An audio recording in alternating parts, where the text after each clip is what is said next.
Bonjour à tous. Cette semaine dans Focus Entreprise, on va parler de l'hydrogène.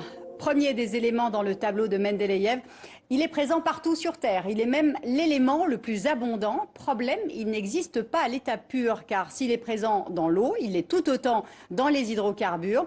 Il faut donc l'extraire. L'hydrogène peut être un levier essentiel de la transition énergétique. Encore faut-il se donner les moyens de le décarboner. Aujourd'hui, il est principalement utilisé dans l'industrie à partir d'énergies fossiles comme le pétrole. En Europe, 75% des émissions de gaz à effet de serre proviennent de la production d'énergie. Il est donc urgent de développer de l'énergie propre. C'est ce que nous explique Michael Répisseau, spécialiste dans ce domaine au sein de l'agence Columbus. Quand on parle d'hydrogène, on parle avant tout d'énergie et de la manière dont on va utiliser cette énergie-là.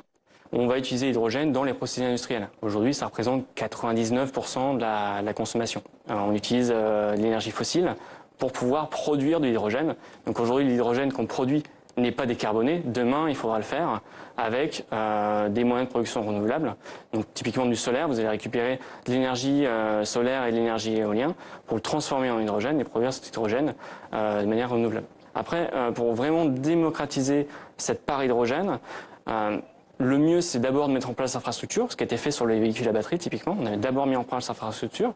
Les constructeurs ont construit des véhicules à batterie parce qu'il y avait une infrastructure pour ses clients. Et une fois que vous avez ces deux éléments-là, derrière, on peut commencer à produire vraiment de l'hydrogène vert de manière décarbonée à partir de renouvelables. Aujourd'hui, on peut stocker de l'électricité renouvelable en le transformant en hydrogène, ce qui permet en fait, quand on a des surplus d'électricité sur le réseau, typiquement du solaire ou de l'éolien, quand il y a beaucoup de soleil ou beaucoup de vent, on va produire beaucoup d'électricité, plus que ce dont on a besoin en général.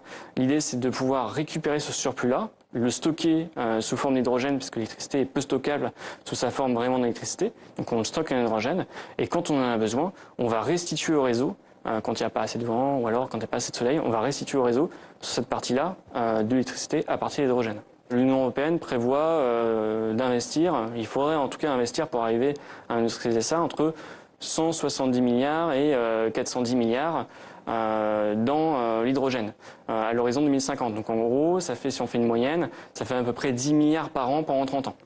Pour les entreprises, l'investissement est très lourd. Hein. Ça va être plusieurs milliards d'investissements pour les entreprises. Donc ça, de toute façon, pour vraiment passer à l'échelle, il faudra le faire, notamment investir sur l'infrastructure dont je parlais tout à l'heure, où si on n'a pas d'infrastructure, on n'aura pas d'usagers, et donc on n'aura pas de business lié à l'hydrogène. Voilà, et dans son plan, l'Union européenne estime que la part de l'hydrogène renouvelable pourrait constituer 14% de la consommation d'ici 2050. Fin de ce Focus Entreprise. Excellente suite de programme à vous tous.